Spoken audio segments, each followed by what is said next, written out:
नमस्कार दोस्तों, जितने भी बच्चे बिहार बोर्ड से क्लास 9th की पढ़ाई पढ़ रहे हैं उन बच्चों के लिए मैं उनके Bihar board second terminal exam से जुड़े जो हिंदी का क्वेश्चन पेपर है उसी से संबंधित सब्जेक्टिव प्रश्नों का उत्तर लेकर आ चुका हूं। दोस्तों, इस वीडियो में हम लोग आपके हिंदी के क्वेश्चन पेपर से जुड़े जो सब्जेक्टिव प्रश्न है उसके आंसर की को देखने वाले हैं।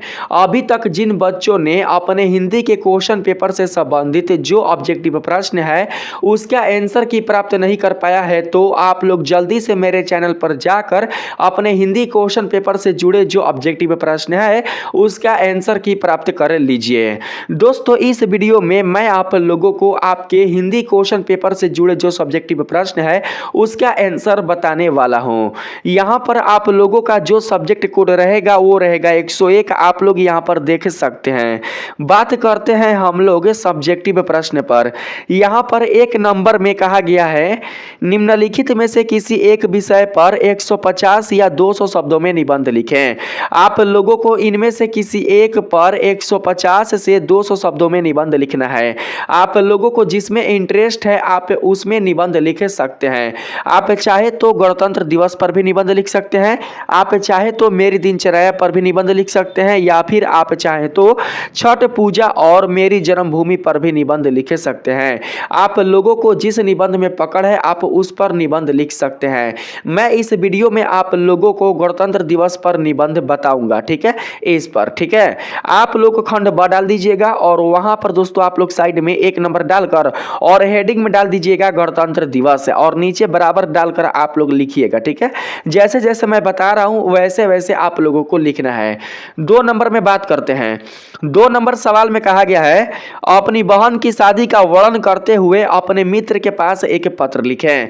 आप लोगों को अपनी बहन की शादी का वर्णन करते हुए अपने मित्र के पास एक पत्र लिखना है, या फिर आप चाहे तो मलेरिया के प्रकोप पर भी छात्र और शिक्षक के बीच के संवाद को लिख सकते हैं। मैं इस वीडियो में आप लोगों को दोनों बता दूंगा, ठीक है, इस पर भी बता दूंगा और इस पर भी बता दूंगा। 3 नंबर सवाल में कहा गया है निम्नलिखित प्रश्नों में से किन्हीं 5 प्रश्नों के उत्तर दें। आप लोगों को इसमें से 5 प्रश्नों का ही दोस्तों जवाब देना है। आपके सामने टोटल 10 प्रश्न होंगे जिनमें से आप लोगों को किन्हीं 5 प्रश्नों का ही सही जवाब देना है।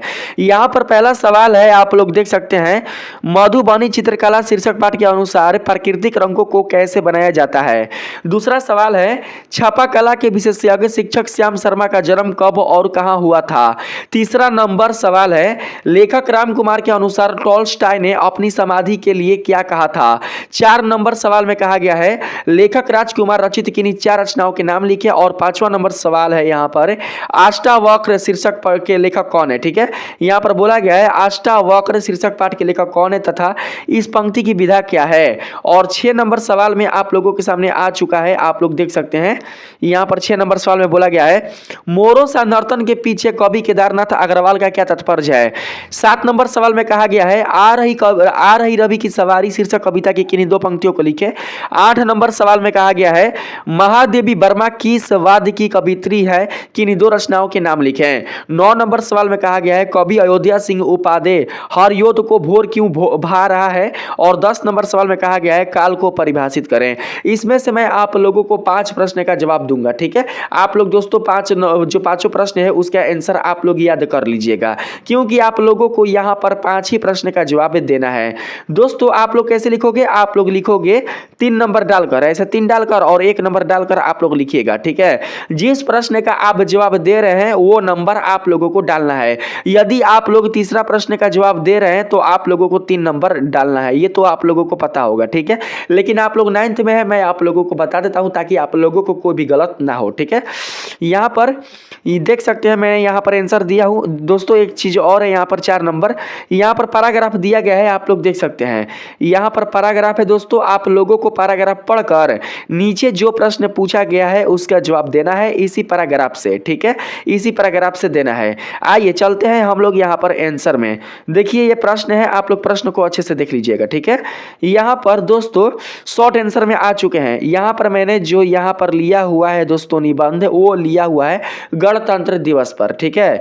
आप लोग हेडिंग में गणतंत्र दिवस डाल दीजिएगा और उसके बाद आप लोग नीचे से बराबर डालकर, ठीक है, चौथाई मोड़ लीजिएगा। चौथाई मोड़ के आप बराबर डालकर आप लोग यहाँ से लिखना शुरू कीजिएगा। कैसे लिखोगे आप लोग, जैसे यहाँ पर लिखा गया है, एक स्वतंत्र गणराज्य बनने और देश में कानून का राज स्थापित करने के लिए 26 नवंबर 1949 को भारतीय संविधान सभा द्वारा इसे अपनाया गया और 26 जनवरी 1950 को लागू किया गया था। ठीक है, ऐसे ही आप लोगों को लिखना है।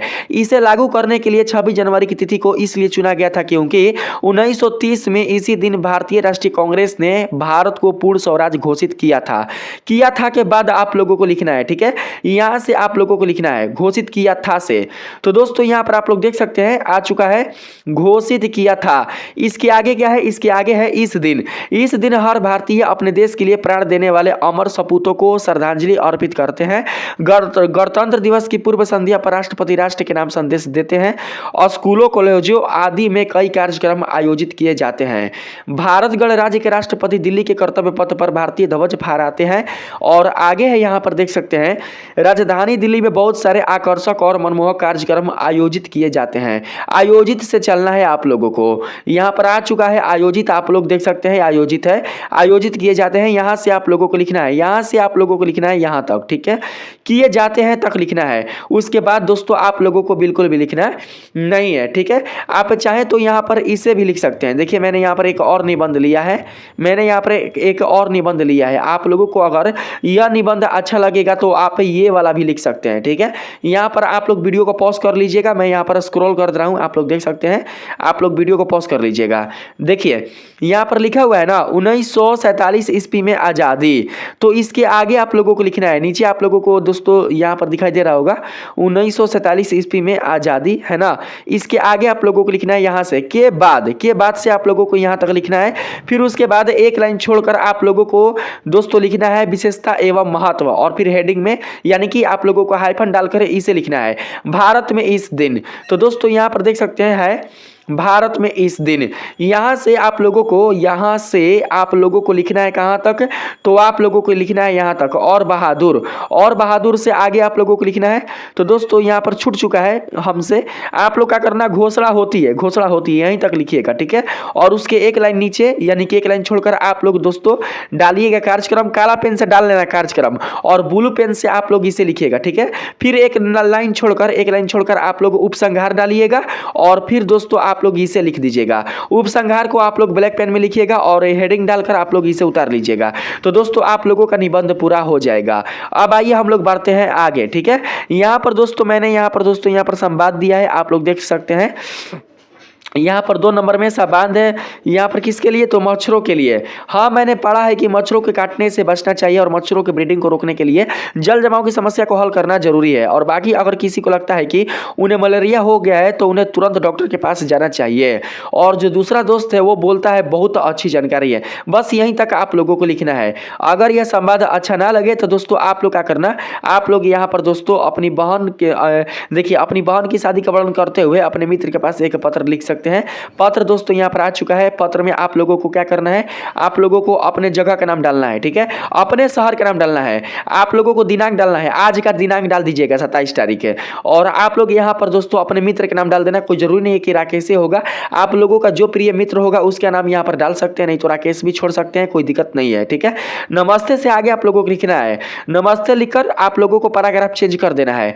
नमस्ते लिखकर आप लोगों को पैराग्राफ चेंज करके यहाँ से लिखना है। ठीक है, यहाँ से तुम्हें यह जानकर खुशी होगी कि मेरी बहन की शादी तय हुई है। ठीक है, तय हुई है से आगे आप लोगों को लिखना है, तय हुई है से आगे आप लोगों को लिखना है यह शादी दिनांक, आप लोगों को दिनांक डाल देना है, अपने से कोई भी दिनांक डाल दीजिएगा, दिनांक को है। ठीक है, और उसके बाद आप लोगों को लिखना है मैंने अपने सभी मित्रों को इस शुभ अवसर के लिए बुलाया है। यहाँ से लेकर आप लोगों को लिखना है दोस्तों भेज रहा हूँ यहाँ तक। और फिर उसके बाद लिखना है तुम्हारे, इसी लाइन में लिखना है तुम्हारे। तो तुम्हारे दोस्तों आप लोग देख सकते हैं कहाँ पर है, यहाँ पर है। तुम्हारे आने से कार्यक्रम की शोभा और भी से आगे है क्या, बढ़ेगी, और भी बढ़ेगी। ठीक है, और उसके बाद एक लाइन छोड़कर आप लोगों को लिखना है तुम्हारे माता पिता को मेरा प्रणाम, तुम्हारा मित्र, और आप लोगों को नीचे अपना नाम डाल देना है। ठीक है, आप लोगों को दोस्तों यहाँ पर इस तरीके से लिखना है। तीसरा नंबर में आप लोग देख सकते हैं, तीसरा नंबर में दोस्तों यहाँ पर आप लोगों को प्रश्न का जवाब देना है। देखिए यहाँ पर संवाद है, आप चाहे तो इस संवाद को भी लिख सकते हैं। ठीक है, मैं यहाँ पर दोस्तों स्क्रॉल कर रहा हूँ, आप लोग वीडियो को पॉज करके लिख लीजिएगा। ठीक है, यहाँ पर ये संवाद है, आप लोग देख सकते हैं, यहाँ पर ये संवाद है, लेकिन ये संवाद ज़्यादा लंबा हो जा रहा है, आप लोग इसे मत लिखिएगा, वही संवाद लिख दीजिएगा, ठीक है। यहाँ पर तीसरा का पहला सवाल है, आप लोग देख सकते हैं 3 नंबर का पहला सवाल है, मेहंदी के पत्ते, गेंदा, बोगनविलिया, गाय का गोबर, कालिख और चावल का पाउडर या चूना पर्यावरण के अनुकूल सामग्री थी जिससे कलाकार रंग निकालते थे। मधुबनी पेंटिंग प्रकृति से निकाले गए रंगों का उपयोग करके बनाई गई थी।